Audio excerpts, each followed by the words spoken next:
Drift into the Timeless Tales library, where stories become bridges to tranquil slumber. I'm Oliver, ready to guide you through tonight's gentle narrative, one designed to calm your restless thoughts and usher you softly into peaceful dreams. The Timeless Tales library thrives through the kindness of listeners like you. If these stories have offered you refuge, please subscribe and help us continue crafting these serene escapes. As you find your comfortable position, drop a comment below sharing where in the world you're joining us tonight, and tell me a destination where you'd love a story to transport you. Maybe the lavender fields of Provence, a moonlit beach in Santorini, the ancient temples of Angkor Wat, or beneath the aurora borealis in Norway. Your dream destinations kindle the inspiration for our growing collection of tales. Tonight's story is about embark on a gentle journey aboard a wondrous train that glides through softly painted landscapes, where every window reveals a new, dreamlike vista. Join beloved characters as they uncover quiet magic, surprising beauty, and the comforting embrace of a world touched by gentle enchantment.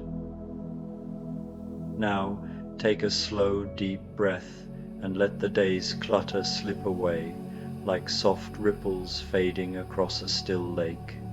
Tonight, you're not in your room, you're stepping into the velvet alcove of the Timeless Tales library. This intimate chamber is draped in rich, velvety curtains that glow faintly with a deep, comforting warmth. Shelves of polished ebony line the walls, each book a shimmering gem of a story, waiting to unfold its secrets. The air is soft with the scent of aged leather and a hint of lavender, wrapping you in a quiet embrace. Feel your body melt into the plush comfort of your bed, your own cozy nook within this serene alcove. Release the tension in your feet, your hands, your neck. Let the gentle hush of the room settle over you, like a soft blanket of calm. Step forward and run your fingers along the spines of the books. Let the stories of the velvet alcove weave their way into your mind, guiding you into a restful, dreamlike peace. Beauty and the Beast, the train of the Whispering Willows.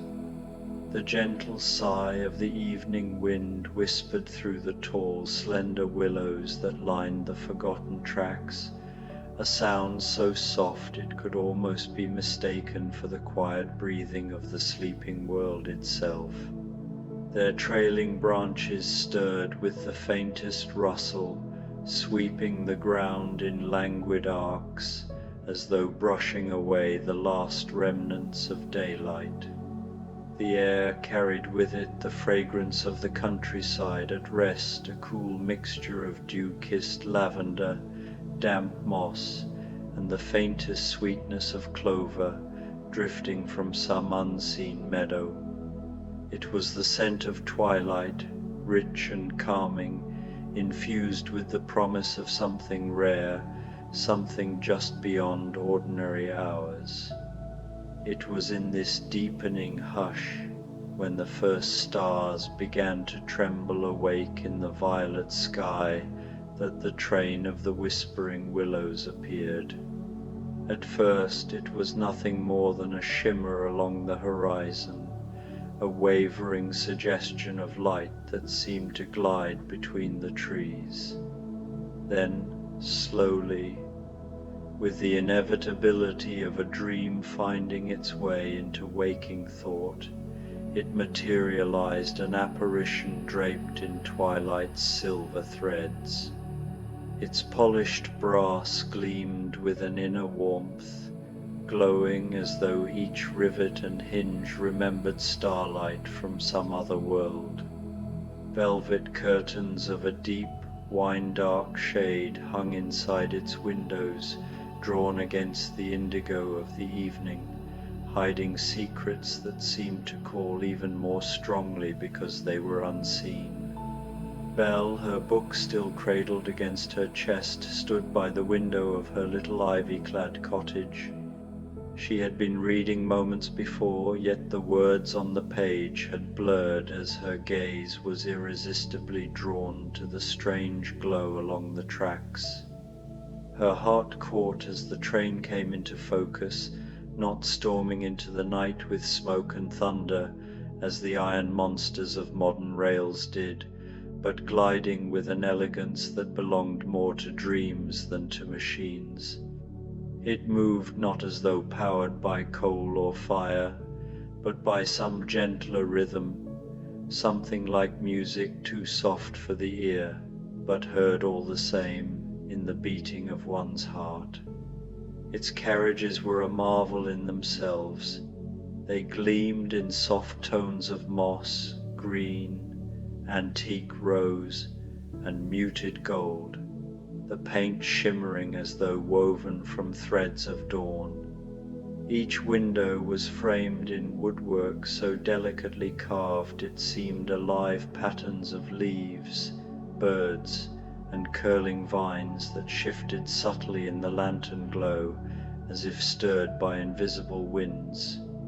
No station awaited it, no platform stood ready.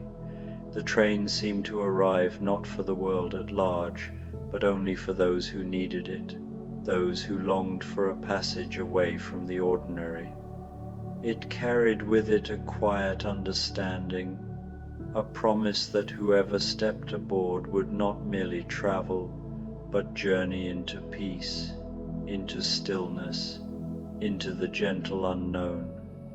Then came the chime, soft, delicate and clear, like the ringing of frosted glass when touched by a fingertip. It was not loud, not insistent, but it reached Belle's heart like a hand extended through the air. She felt it resonate in her chest, a beckoning she could not ignore. Closing her book, she rose and stepped out into the cool breath of evening. The grass was wet beneath her slippers, the night carrying the freshness of rain long past, though no drops had fallen for days. From the shadows of the cottage's eaves, the beast emerged.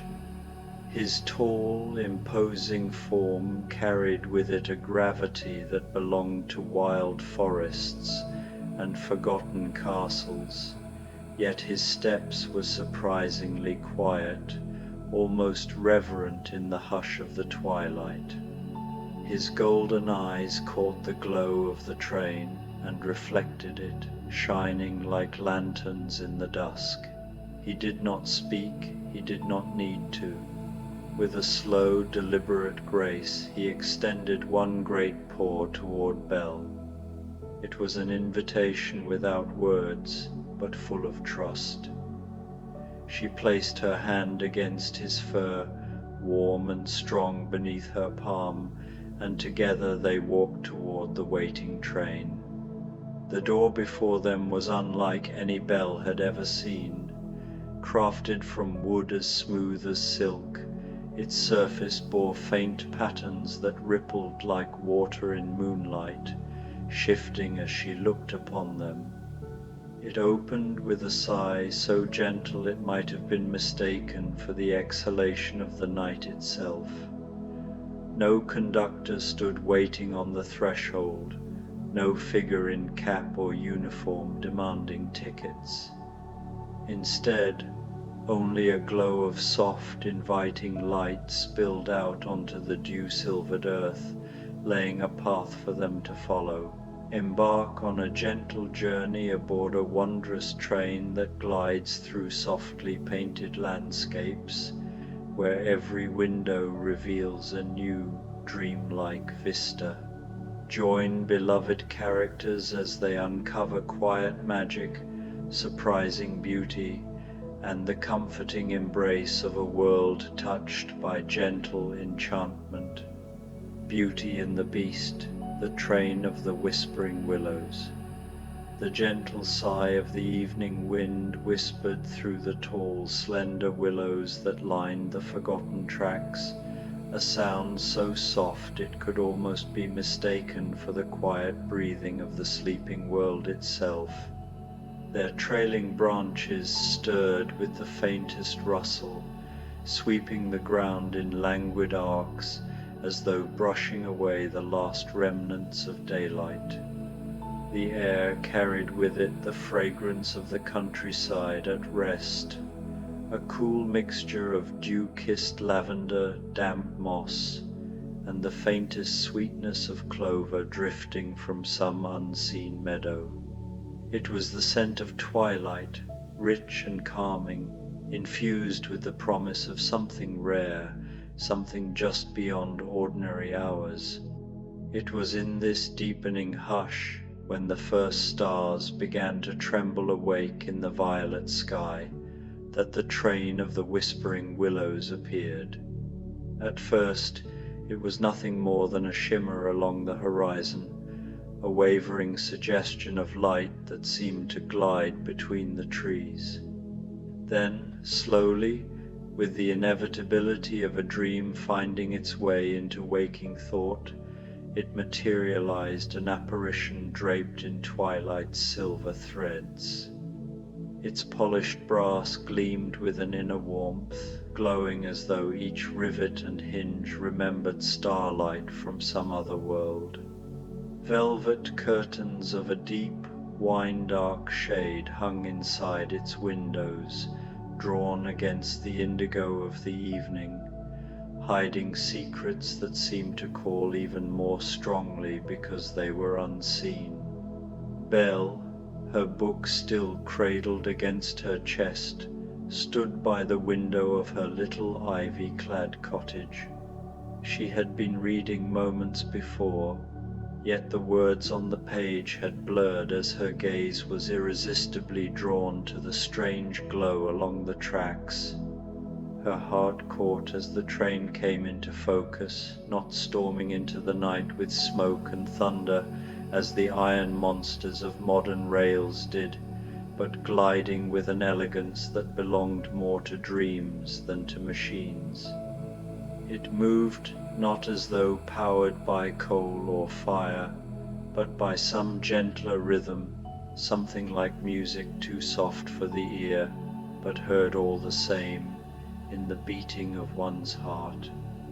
Its carriages were a marvel in themselves.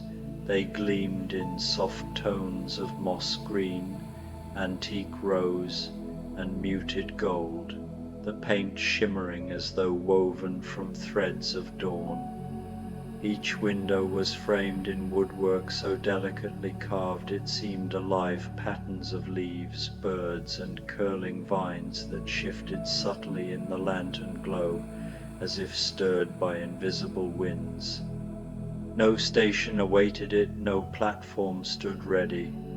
The train seemed to arrive not for the world at large, but only for those who needed it, those who longed for a passage away from the ordinary.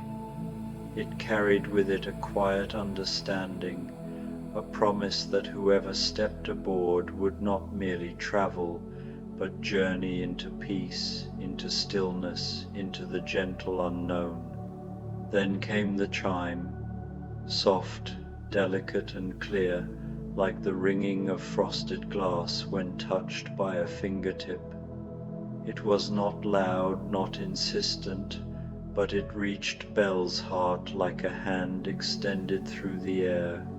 She felt it resonate in her chest, a beckoning she could not ignore.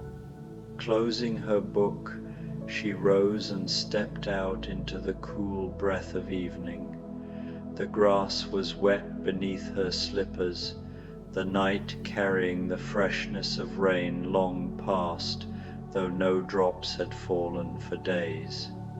From the shadows of the cottage's eaves, the beast emerged. His tall, imposing form carried with it a gravity that belonged to wild forests and forgotten castles, yet his steps were surprisingly quiet, almost reverent in the hush of the twilight. His golden eyes caught the glow of the train and reflected it, shining like lanterns in the dusk. He did not speak, he did not need to. With a slow, deliberate grace, He extended one great paw toward Belle. It was an invitation without words, but full of trust. She placed her hand against his fur, warm and strong beneath her palm, and together they walked toward the waiting train. The door before them was unlike any Belle had ever seen.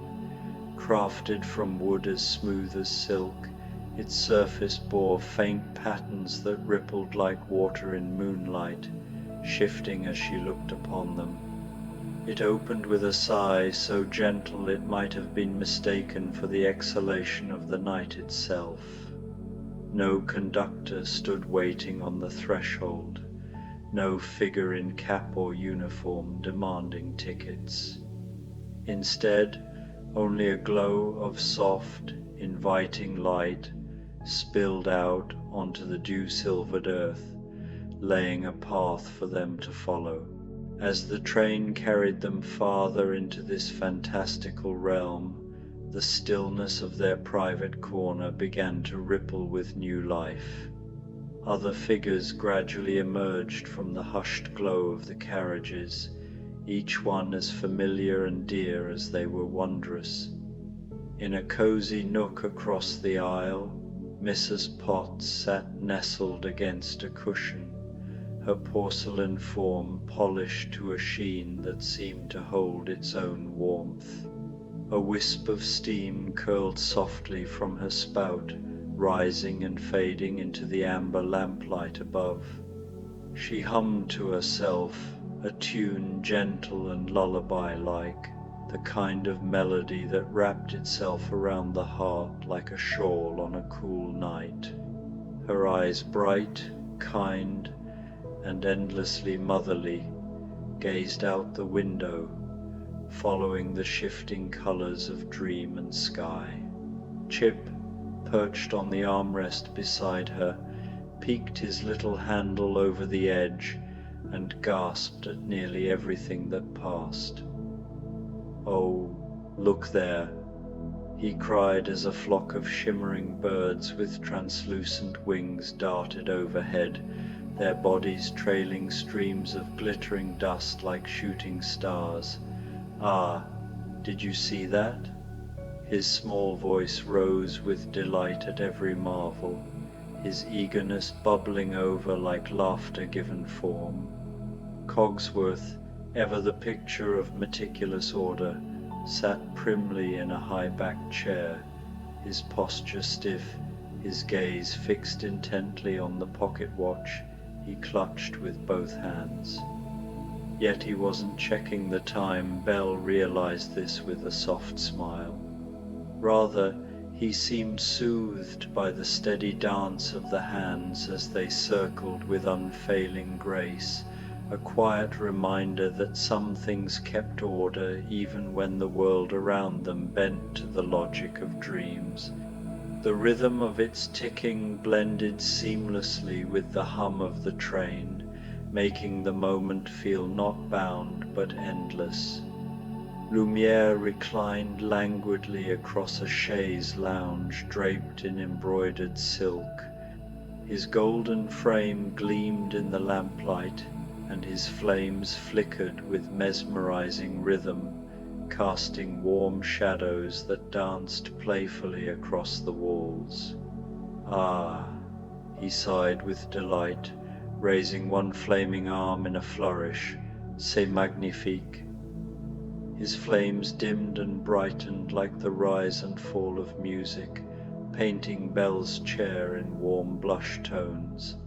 He closed his eyes briefly, humming a bar of some half-remembered song, the sound melting into the quiet glow of the carriage.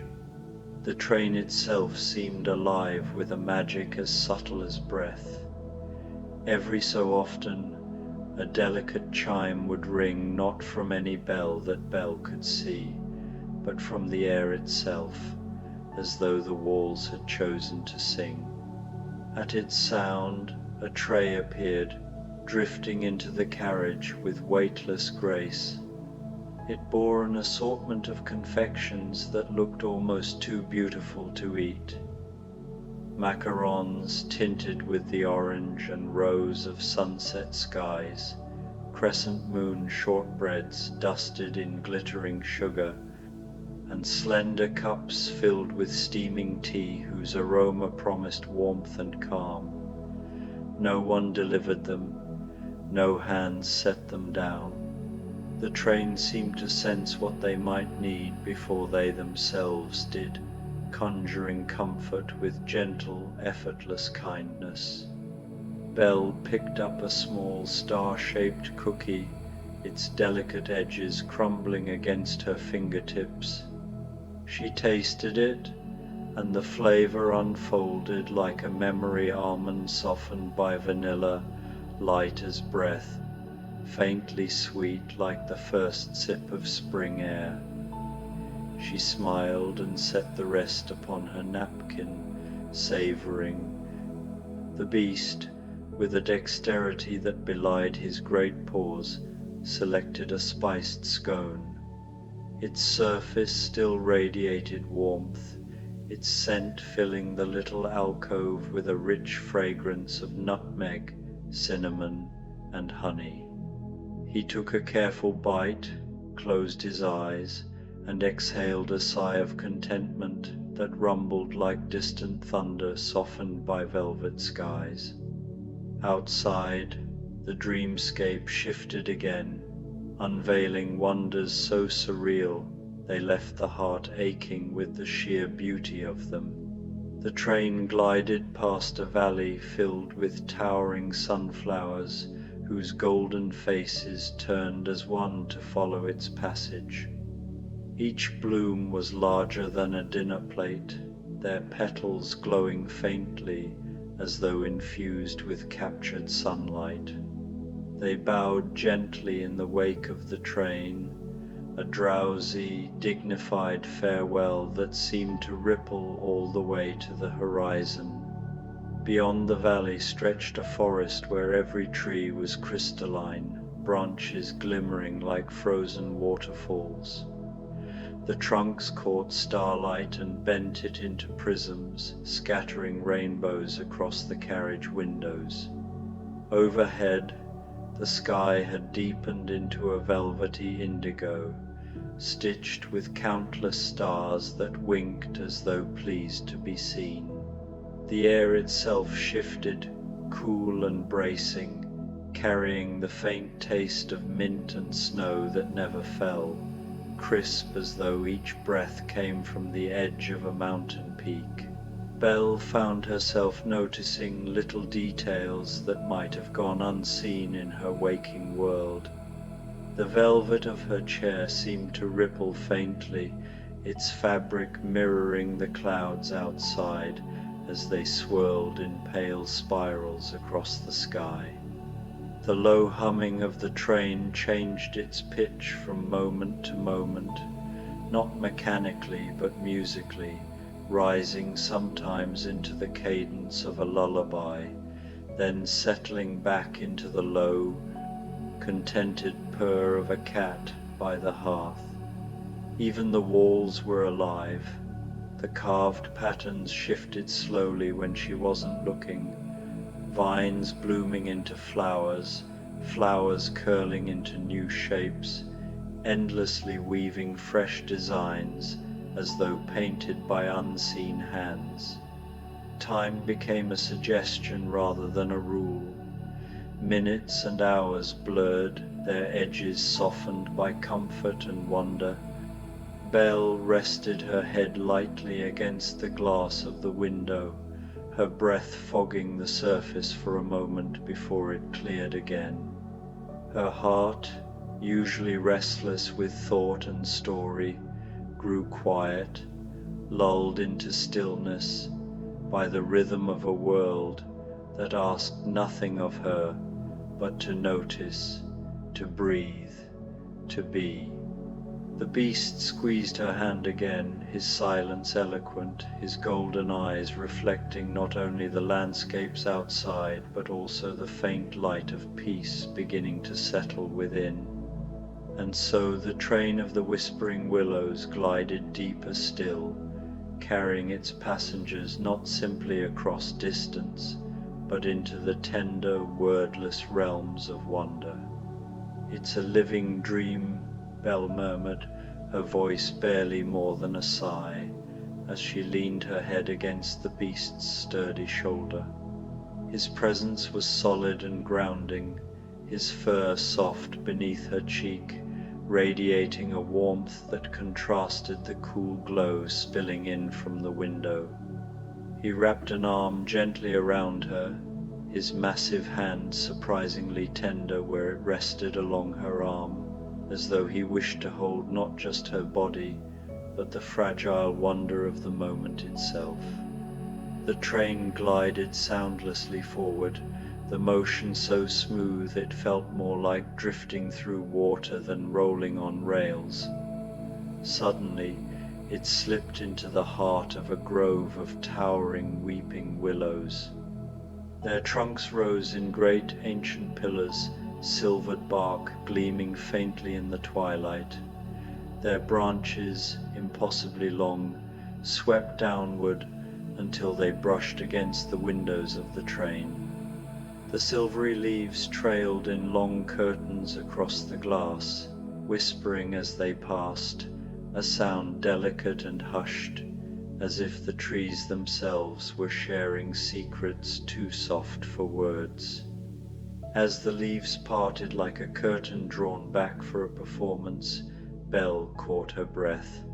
Before them stretched a sight that belonged to no earthly realm, a sprawling library, magnificent, ethereal, alive. It was not built of stone or mortar, nor wood nor iron, but woven from moonlight itself, entwined with roots of colossal, gnarled trees older than memory. The trunks coiled together to form great archways, their branches curving overhead like vaulted ceilings, threaded with stars caught in their leaves. The shelves, fashioned from twisting roots and tendrils, held books upon books, their spines glowing faintly within a luminescence as though lit by the stories they contained. Pages rustled softly, though no hand touched them, a chorus of whispers that seemed to breathe life into the grove. Cogsworth sat straighter than ever, his eyes widening until even his clockwork face seemed astonished. A tiny tremor ticked through his gears, audible only to those closest. "Remarkable," he intoned, his voice carrying both awe and the precision of measured time. "A library that breathes. Quite extraordinary. One wonders, yes, indeed, how they manage to maintain the integrity of such delicate bindings in such a fluctuating environment." His tone was one of feigned composure, but the slight stammer betrayed his marvel. Lumière, by contrast, sighed like a man hopelessly in love. His flames flickered higher, dancing in quiet joy. "Ah, imagine the stories, mon cher, each one a flame of its own, waiting to be read, waiting to burn within the heart, a library not of dust and silence, but of life." His golden form shimmered, the fire at his tips bowing low as if in reverence to the vision before them. The train slowed, not halting completely, but easing its pace to an almost imperceptible crawl, as though reluctant to rush past such splendor. Belle felt an irresistible pull, like invisible hands urging her forward, her soul straining toward the luminous sanctuary. She rose without hesitation. The beast, understanding her without words, unfolded from his chair and followed, his movements quiet yet full of gravity. When they reached the door, it swung open in silence, revealing a path that shimmered in invitation, smooth river stones paved in shades of opal and moonstone, glowing faintly as though lit from beneath. Stepping down, Belle inhaled sharply. The air itself was thick with the perfume of knowledge, the faint, dry fragrance of old parchment mingled with the sweet must of dust warmed by time. Beneath it lingered something gentler, a honeyed aroma, like parchment steeped in nectar, sweet and strangely comforting. The grove's roots rose and arched, forming natural corridors and alcoves where shelves sprouted, alive yet ancient, tender yet unyielding. She walked slowly, reverently, her fingers trailing along the glowing spines. They were warm beneath her touch, pulsing faintly, as if each book carried a heartbeat of its own. Titles shimmered in flowing scripts that seemed to rearrange themselves, ensuring each reader would see only what they were meant to. Belle caught fleeting glimpses, the almanac of whispering petals, the gentle art of cloud weaving, lullabies for distant stars. Each name felt like a promise, a glimpse into forgotten corners of the imagination. Drawn by some unseen instinct, Belle lifted a volume from the shelf. Its cover was deep forest green, embroidered with delicate silver thread depicting a fox curled beneath a shaft of moonlight. The fabric was softer than silk, the silver threads shifting like liquid under her fingertips. As she opened it, the pages released a faint hum, a gentle vibration like distant chimes. There were no words, only luminous illustrations alive with quiet magic. She turned the pages slowly, each one revealing a new dreamscape, gentle creatures tending glowing gardens of flowers that shimmered like captured dawn, waterfalls spilling into lakes of liquid moonlight, their cascades silent yet deafening in their beauty, constellations drifting lazily across a velvet sky, their stars drowsy as though they might yawn at any moment. The images did not sit still, they pulsed faintly, moving in subtle, dreamlike shifts, as though the book breathed alongside her. The beast lowered himself onto a root bench beside her, his immense form softened by the glow. He leaned in, his sharp features lit in silver light, and gazed at the illustrations with rare tenderness. His golden eyes reflected the fox, the gardens, the slow sweep of constellations, until it seemed he himself carried the universe in his gaze. Together they turned the pages, neither speaking, for the silence was fuller than any words could be. Time unraveled. Perhaps they sat there for minutes, perhaps for hours. The library seemed to suspend the flow of all things, folding moments into one long sigh of peace. When at last they rose, they did so reluctantly, the book sliding back onto its shelf, as if it had merely borrowed their hands to stretch its wings for a time. The train waited for them faithfully, its door open, its warm glow spilling like a welcome across the path. When they stepped back inside, the gentle hum greeted them like a friend.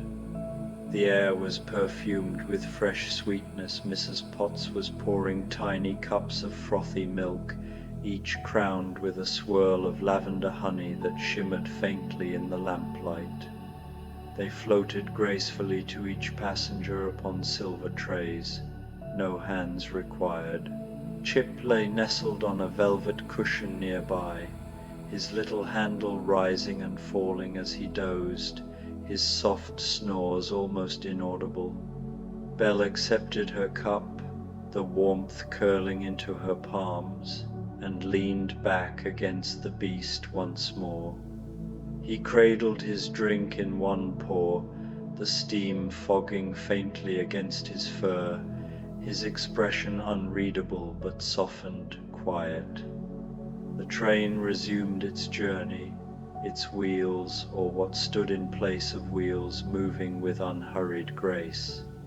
Outside, the night itself began to pale. The indigo sky softened into pearl grey, a dawn unlike any Belle had ever known. It was not the brightening of sun over horizon, but a gentle unfolding, light seeping not from above, but from everywhere at once, radiating from the air, the water, the trees.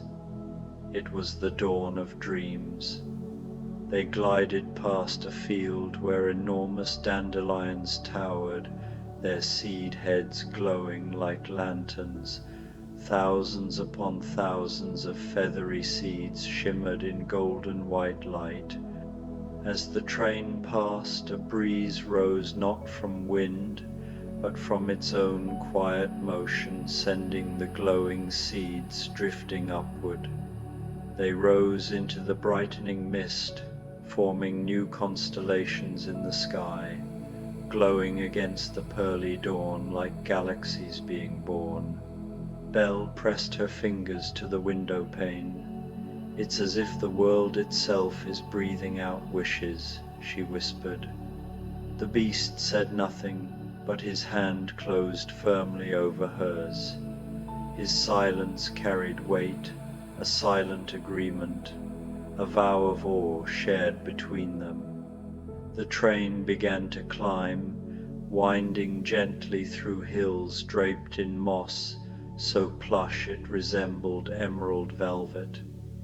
The air grew sweeter here, filled with the mingled fragrance of damp earth and newborn blossoms. Golden light spilled across the land, painting everything in hues of nostalgia, as though each stone, each blade of grass, remembered an old story. They entered a tunnel then not carved by human hands, but woven by living vines and colossal blossoms. The flowers glowed from within, their petals translucent, their colors shifting like liquid jewels. The walls shimmered in emerald, sapphire, rose, and gold, a kaleidoscope of light and shadow. The train's hum deepened in resonance, its sound echoing in the hollow chamber like the heartbeat of the earth itself. When at last they emerged, they found themselves floating across a vast shimmering lake. The train glided not on tracks but across the surface itself, suspended just above the milky turquoise waters. The lake reflected the pastel skies above, a mirror fractured by drifting lily pads so large they could have borne small boats. Upon each pad blossomed a single radiant water lily, its petals pulsing with a steady light, breathing in rhythm with the world. Beneath the water swam schools of fish with fins like glass, their bodies tracing swirls of light as though sketching constellations beneath the surface. Their scales glittered like coins dropped into a fountain of stars. The air was cool and damp, fragrant with the purity of fresh water and the faint perfume of aquatic blooms. Cogsworth, normally so restrained, allowed himself the smallest smile, his gears clicking softly. "Remarkable hydrodynamic engineering," he murmured, almost sheepish in his admiration. Lumiere Ray's flames flickered in amusement, dancing higher in a golden laugh. "Or perhaps, mon ami, it is simply magic. The beast, his gaze fixed on the gentle dance of light across the surface of the milky lake, let out a deep, contented sigh. His broad chest rose and fell in a rhythm that seemed to echo the soft lapping of the dream water below. Resting his head against the back of the velvet chair, he looked utterly at peace, his imposing form softened by the tender, ethereal light that streamed through the windows. In that glow, even his shadow seemed gentle, stretching long and languid across the polished floor. Belle studied him for a moment, her heart stirring at the quiet vulnerability he revealed in that instant. There was a serenity about him she had rarely seen, a gentleness beneath the surface strength, as if this journey had lifted some invisible weight from his shoulders. She, too, felt a profound calm settle over her. All the worries of the waking world, the unfinished chores, the whispers of doubt, the faint ache of responsibilities melted away like mist beneath the morning sun. Here, only the rhythm of the train and the hum of wonder remained, lulling her into a state of quiet belonging. The train of the Whispering Willows did not hurry, nor did it press towards a destination. It carried its passengers through landscapes that seemed more like dreams given form than earthly terrains, a journey not of arrival, but of being.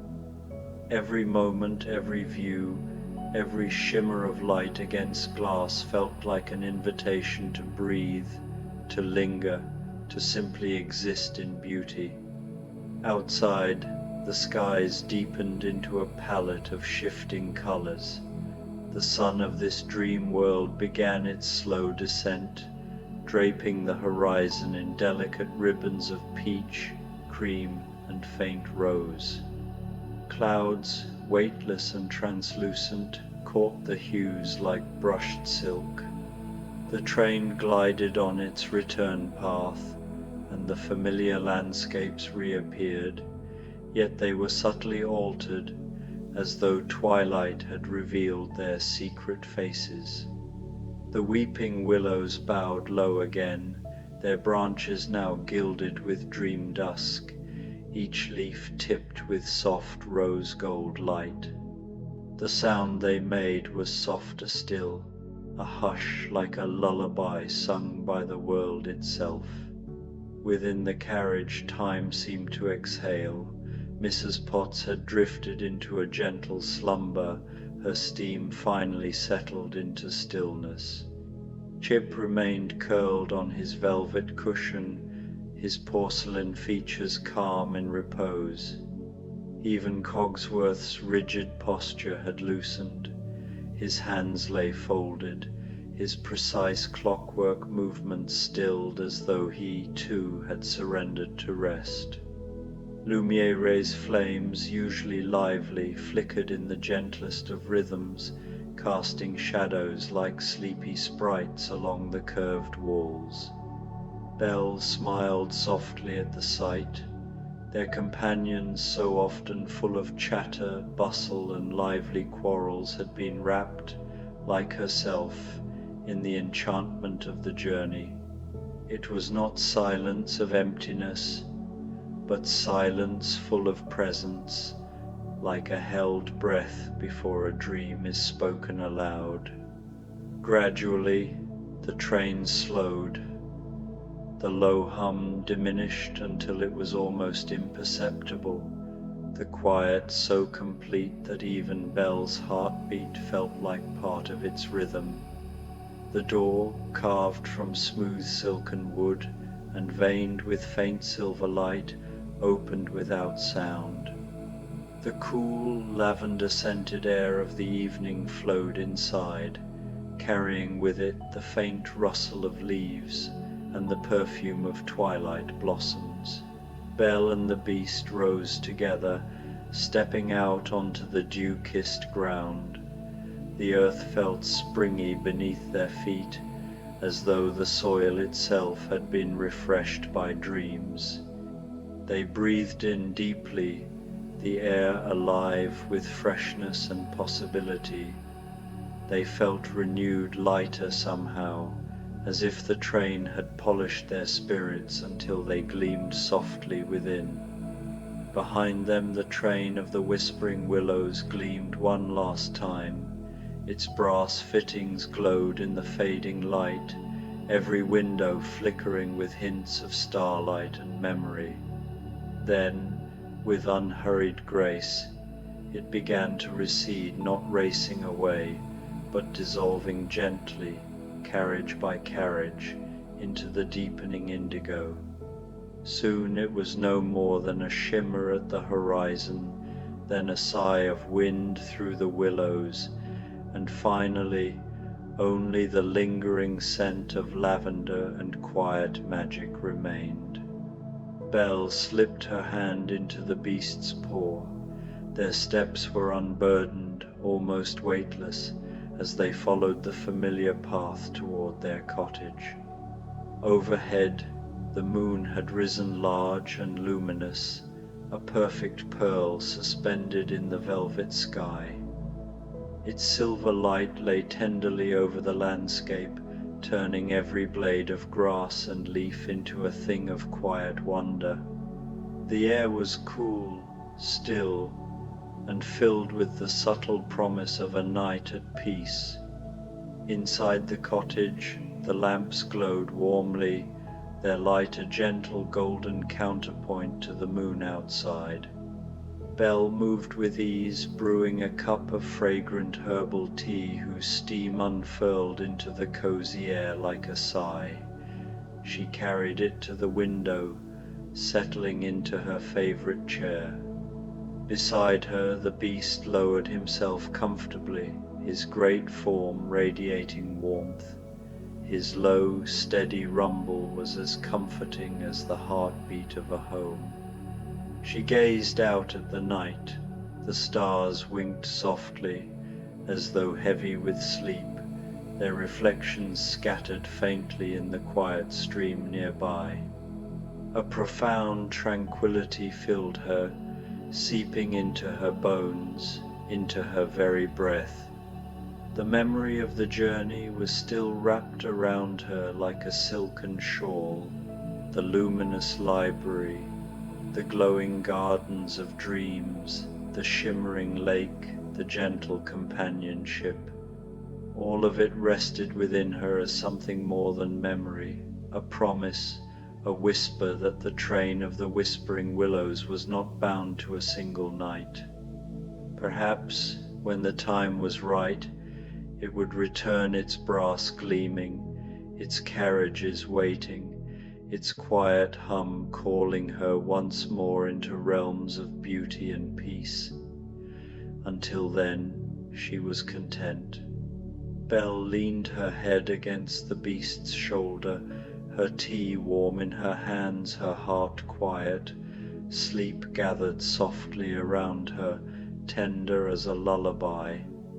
The world was hushed, the stars shimmered faintly, and within the cottage all was still.